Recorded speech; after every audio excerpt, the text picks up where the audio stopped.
buhay pa eh. Sabi ko, pag may mga dumaan sa NDE, di ba, near-death experience, naiiba ang perspective nila sa buhay. So, sana ganun ang mangyayari sa amin. We're hoping that a different perspective and a second lease on life brings something. Siguro nakita naman ng mga tao or mga Alaska fans yung dinaanan namin this conference. Ito yung conference namin ng mga pagsubok ba, lalo na sa kalusugan namin. Hindi kami malusog eh. So, we had some real challenges. But, buhay pa. Buhay pa kami. So, gusto kong magpasalamat sa aking kaibigan, Coach Chito. Dapat, pansit daw eh. Yun yung ginagawa ata ng Rainer Shine para kay Coach Pido eh. So, ewan ko ba. Baka magpadala rin kayo dapat. dapat. Well, we just got a chance. We have one more game. So, tingnan muna namin. It's obviously not a joke game. I mean, I'm happy that we're alive because we have a chance. But NLEX absolutely obliterated us. They killed us in the first game. So I'm hoping we can be a little bit better this time and give ourselves a chance to make the quarters. And then, you know, we'll still be shooting at the moon. So, kumbaga, kailangan dumaan muna kami sa butas ng Karayo. And then, may mas maliit na butas ng Karayo. Parang paliit na paliit eh. So, but, bukas lang muna. We just focus on one game. From your perspective, Coach, what happened during this conference? It's just the absolute, for me, the least prepared conference. Dahil sa mga injury namin, kailangan namin. Like I said, dumaan kami sa last conference, last season, 14 months na halos walang pahinga. So, syempre, alam mo naman yung sistema namin, medyo pupukan yan eh, kailangan masipag kami.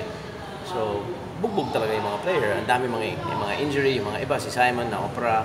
Yung mga iba talagang may mga injury hanggang ngayon, di pa naglalaro si Vic. So, that was crazy. And then we had a 2-week preseason. Kasi kailangan ipahinga ko muna sila. Kung hindi, itong buong taon nata hindi magandang mangyayari. They had to have some rest. Pero dahil sa rest na yun, maiksi ang preparation namin. Yun, sakto. Yung pangpisa sana ng preparation namin, umuwi ako. Mayroon akong napakahalaga na kailangan kong gawin na 2 linggo. So, na-miss ko yung dumating ako sa Pilipinas, Feb 2, na gabi. Halos ating gabi. Feb 3, first game namin. Yeah, I remembered. After that, we had 3 games in parang 1 week, parang ganun. And then a FIBA break.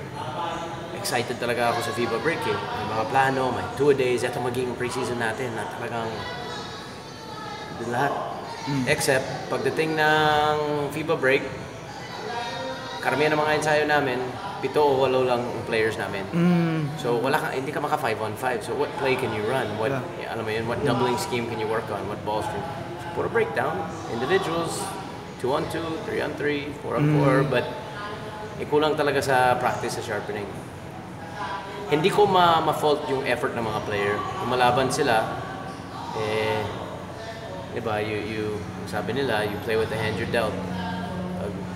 Life gives you lemons, you make lemonade. So we've been drinking a lot of lemonade. But at least the last, I want to say 3 or 4 practices, we've had everybody but Vic back.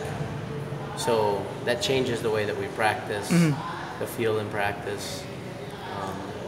We'll see. It doesn't mean we're going to win a game. It just means that parang at least feeling namin lahat na medyo buo na kami. We're getting back together. So we'll see if we can build on that. But we're grateful for this chance. It's really been a tough conference. So what's his status, Coach? Vic, he's still married. For tomorrow? He's not activated. Can't play. Okay. But he started to... No, he's not.